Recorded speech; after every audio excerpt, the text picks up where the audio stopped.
আজকে বলবো একটা হিস্টোরিক্যাল ফ্লাস্কের গল্প। আর এই ফ্লাক্স হলো আমার শ্বশুর বাড়ির সব থেকে ইম্পর্টেন্ট জিনিস। মানে আমার জামাই আর আমার ভাসুর এরা ভাত তরকারি খোঁজার আগে ফ্লাক্স খোঁজে, কারণ এই ফ্লাক্সে থাকে এক ফ্লাক্স ভর্তি চা, আর চা হলো তাদের ভালোবাসা। আমার জামাই কিন্তু খাওয়ার আগে চা, খাওয়ার পরে চা, মানে সব সময় চায়ের ওপরই থাকে। তো অনেক রকমের রেসিপি দেখিয়েছি, ভাবলাম আজকে দেখাই আমি কিভাবে আমার মতো করে চা বানাই, যা আমাকে আমার শাশুড়ি মা শিখিয়েছে। আর শুধু আমি চা বানাই বললে ভুল হবে, আমি মাঝে মাঝে এই রান্নাঘরে এরকম বিচ্ছিরি হাল বানিয়ে চা বানাই।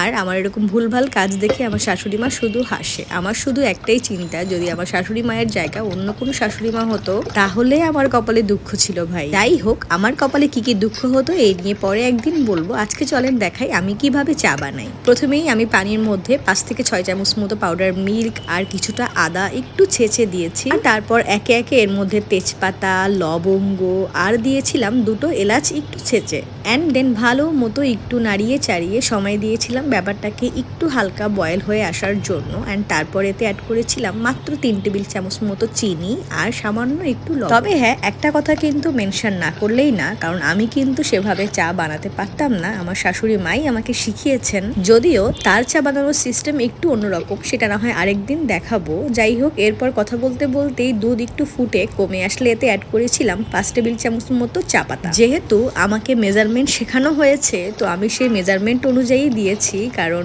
চায়ের মধ্যে চিনি বা চা পাতা আর দুধের পরিমাণটা কিন্তু ঠিক মতো না হলে ফ্লেভার ভালো। আর চা বানানোর সব থেকে ইম্পর্টেন্ট জিনিস সেটা হলো চায়ের কালার আনা। বিশ্বাস করুন, এরকম সুন্দর একটা কালার আসলে না আপনার মনের মধ্যে একটা ভালো লাগা কাজ করবে। তো আর কি, এরকম সুন্দর কালার আসা পর্যন্ত একটু ওয়েট করে জ্বালিয়ে নিয়ে তারপর চুলা অফ করে চলে আসলাম আমার সব থেকে স্ট্রাগলের পার্ট, আর সেটা হলো চা ছেঁকে নাও। আমি প্রায় গত 1.5 বছর ধরে টুকটাক চা বানাচ্ছি, তারপরেও কিন্তু আমি এরকম মাঝে মধ্যেই ফেলে দিয়ে রান্নাঘরের বেহাল দশা করে ফেলি। দেখুন, আমি কিন্তু একবারে ফ্লাক্সকে দেইনি, আমি ফার্স্টে একটা মগে ঢেলে তারপর ফ্লাক্সে ঢেলেছি, কিন্তু তারপরেও কিন্তু আমি ব্যাপারটাকে ভালো মতোই ছড়িয়েছিলাম। ওই যে কি আর করার, আমার শাশুড়ি মা কিছু বলে না বিধায় আমি এরকম ভুলভাল কাজ করার সাহস পাই আর কি। আর আমাদের বাসার এই ফ্লাক্স কিন্তু জাদুর ফ্লাক্স, কারণ এই ফ্লাক্সের চা কিন্তু সহজে ঠান্ডা হয় না, বলা যায় 6-7 ঘন্টা আমাদের ফ্লাক্সে চা থাকে। এই যে দেখে নিন আমি কিভাবে রান্নাঘরে ছড়িয়ে ছিটিয়ে সবকিছু মাখিয়ে ফেলেছি আর কি। যাই হোক, এই যে আমার ফ্লাক্স একদম রেডি।